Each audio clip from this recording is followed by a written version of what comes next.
আপনি যে আসলে জামাতে ইসলামীতে ঢুকে মোটামুটি তাদের আদর্শের সাথে ম্যাচ করেছেন তার প্রমাণ হচ্ছে আপনি খুব সুন্দর করে বলছেন।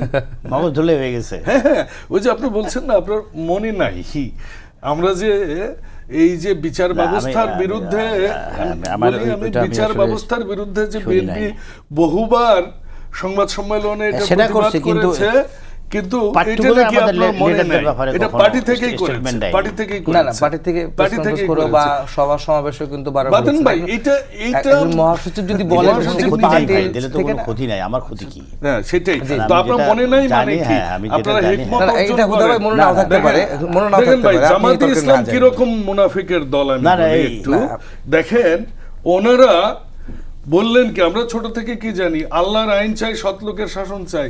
এখন এই ডায়লগ আর নাই, ওনাদের লোগো এখন চেঞ্জ হয়ে গেছে, কারণ আমেরিকা চান না ওনাদেরকে, কিন্তু ইসরায়েলের বিরুদ্ধে পার্লামেন্টে লোগো পরিবর্তনের কথা ছিল মনে হয়, আর কি ওটা হয়েছিল কিনা চেঞ্জ হয়নি। জি জি জি বলুন।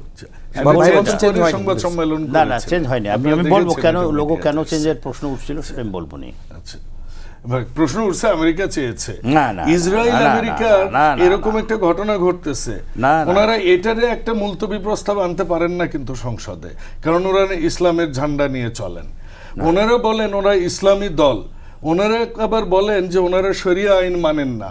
আমি বুঝি না ইসলাম, আমি বুঝি না, আমি বাংলা লাইনে পড়ালেখা করেছি, কিন্তু ইসলাম মানে কি মাহরুম গায়ের মাহরুম না? ইসলাম মানে কি আমার কি শরিয়া আইন আমি মানবো না?